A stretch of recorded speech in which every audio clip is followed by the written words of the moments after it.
Hello, girls and boys. I found this wonderful story called The Koala Who Could by Rachel Bright and Jim Field. I think you're really going to enjoy this book.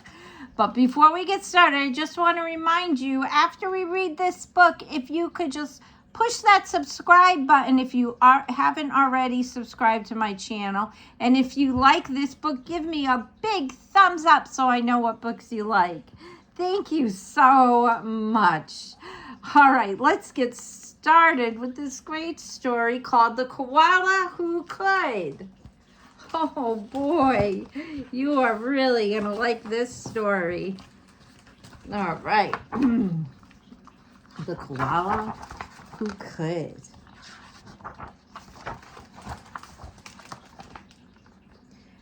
In a wonderful place where the day was just dawning and the breezes blew soft on a warm golden morning, in a place where the creatures ran wild and played free, a koala called Kevin clung to a tree.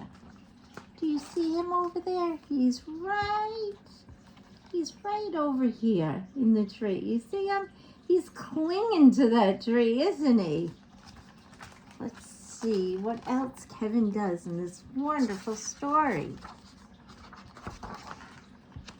Look at him. He's so cute. A nicer gray fellow you never would meet, as soft as a soft thing from ear tufts to feet. His favorite way to relax in the sun was to cling and to nap and to munch a leaf bun. And after all this, well, he'd need a nice rest. Yes, he would. Yes, Kevin liked sticking to what he knew best. Huh? Do you like taking a nap after lunchtime, after you eat a nice little lunch? That's always nice. You see, high up was safe since he liked a slow pace, while the ground down below seemed a frightening place. Too fast and too loud and too big and too strange. Nope. Kevin preferred not to move or to change. But look at all those animals down there having fun, huh? So he clung to his tree as he knew what to do and was never too keen to try anything new.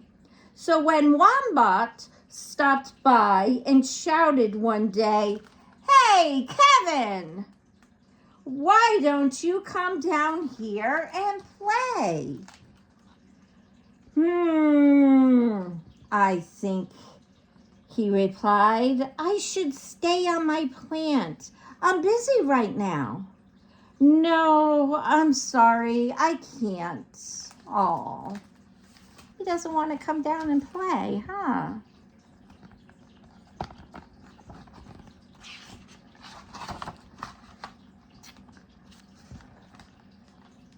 Why not? Cried the Ruse with a super loud cheer. Yes, why? Called the Dingoes. There's nothing to fear. Look at them all, telling them there's nothing to fear. But Kevin, who'd never been one to act fast, said, I've got clinging to do, but it's nice that you asked. And look at him up there. See him way up in the tree there, just clinging on, huh?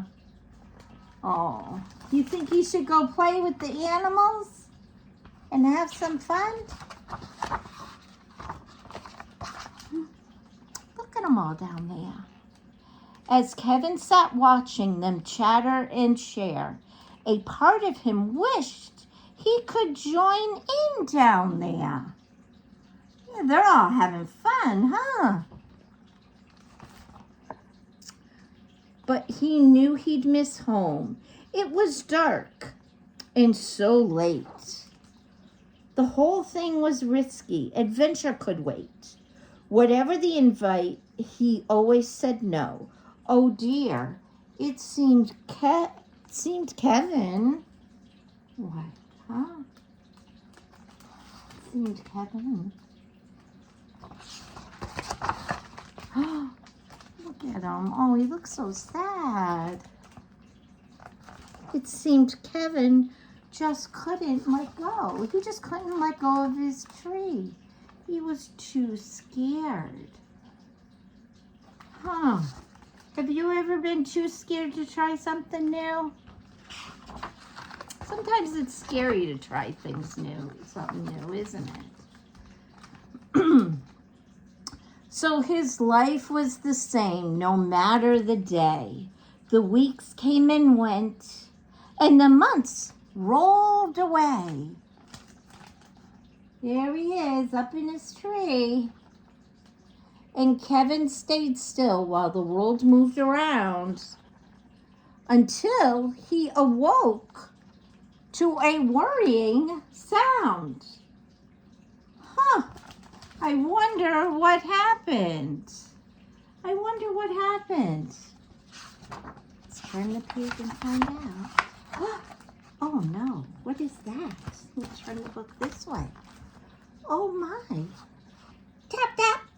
The sound went. Well, this was a blow. Tap, tappity, tap, tap, tap. Oh no. Huh. Is that a woodpecker? I think so. What is going on? Oh no, oh no, oh no. Uncling, the crowd called, which had gathered below. Leap and we'll catch you. Just let yourself go. And look at him all the way up here. He just won't let go. He's too scared to let go. Oh no. But Kevin was scared. Let go? No, I shan't. I won't, shouted Kevin. Oh dear, the tree is falling. Oh no. Oh no. Can't, he yells. Woof. Down came the tree, and with that, it was bringing crash and a wallop, and Kevin still clinging. Oh no, what is Kevin gonna do? His tree came crashing down. Kevin, he carefully opened one eye, just squint and open one eye, and looked up at the love staring down from the sky. Then by one paw, he loosened his hold.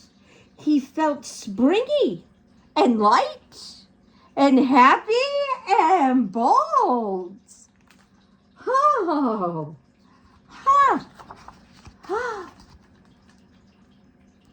The worst he could think of had now come to pass, and he was just fine. Why, he felt quite first class. So when Wombat leaned over and held his paw out, Kevin no longer felt worry or doubt. Look. He's reaching for his paw. When Dingo asked, "Now, will you come out to play?" the crowd all joined in with a, "What do you say?" And even though this wasn't part of his plan, Kevin replied, "Yes, I think that I can." Yes, he said yes.